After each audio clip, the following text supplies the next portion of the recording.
bring in Tom Dupree now, former Deputy Assistant AG. Tom, good afternoon to you. A couple that I want to fire at you first, and then we'll get to a few issues here. What is the legal question before this appellate panel? Sure. The legal question before this appellate panel is whether or not the president acted within his constitutional authority when he removed these individuals without giving, a hearing, a notice to them before removing them from the country. So they're basically going to determine the boundaries of the president's power to execute the immigration laws of the United States. Okay, second question. Does it matter if the order was written or oral Friday a week and a half ago, Saturday morning that followed when these planes were apparently leaving? I don't think it does. I mean, look, if a judge gives you an order from the bench, if he speaks it, it usually carries the same force as if it's something he wrote. But that doesn't necessarily answer the question as to whether or not the Trump administration violated the order. And they've been adamant. They said that they fully complied with the order. And that's something that Judge Boasberg himself is looking into right now. And I suspect the Court of Appeals will also take a look at that question. Does it matter if they're U.S. citizens? Because they weren't. Well, it does matter in the sense that the power that the president is asserting here, the Alien Enemies Act, applies to non-citizens who are in the United States that the president is removing because they are connected with a hostile power. And if they are citizens of the United States, you can't invoke that act. So the fact that they are non-citizens mean, yes, they are going to get a lot less due process into something like this than a citizen of the United States. This whole issue of due process, something that we got to hang on so we can understand it. Chuck Schumer was on NBC. Here we go with Kristen Welker, and it went this way, Tom.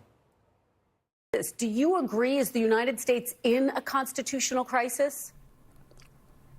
Yes, I do, Kristen, and democracy is at risk. Look, Donald Trump is a lawless, angry man. He thinks he should be king. He thinks he should do whatever he wants, regardless of the law. And he thinks judges should just listen to him. Heard a couple things in there. Constitutional crisis, democracy at risk. Kind of felt like it was 2017 all over again, Tom.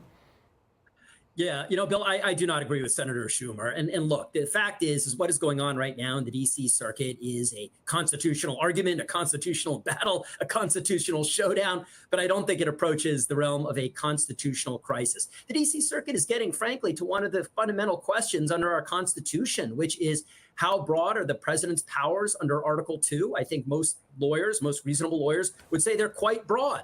Does that mean that judges have zero role to play? Maybe, maybe not. But that's what the Court of Appeals is deciding, and we're certainly not at a constitutional crisis. Why hasn't this issue been taken to the U.S. Supreme Court until now? Because this is a statute that is rarely invoked. The last time that a president invoked it was back in wartime in World War II. And so the courts just haven't had occasion to determine how broad a president's authority is under this law. However this gets resolved, it is going to be an important precedent. This is going to say whether or not Trump can continue. Let me try and ask it a different way, though, because what you're seeing on the screen here is how many times district judges have intervened in executive orders over the past, 14, 18, 20 years. Why, based on this number, has the court not been forced to answer that question yet? Right. Well, and that gets at the idea of judges jumping in and halting executive orders issued under any statute, not the Alien Enemies Act. And there's no question that judges are becoming far more intrusive and far more willing to enjoin presidents from exercising their authority than they've been in the past. That also may be because presidents Trump and going back to Obama and Bush have been more assertive and aggressive in claiming presidential authority. Tom, thank you. It's not over. Thank you, Bill. It may not be over for some It's time. not. Tom Dupree, nice to see you again, and thank you for your time.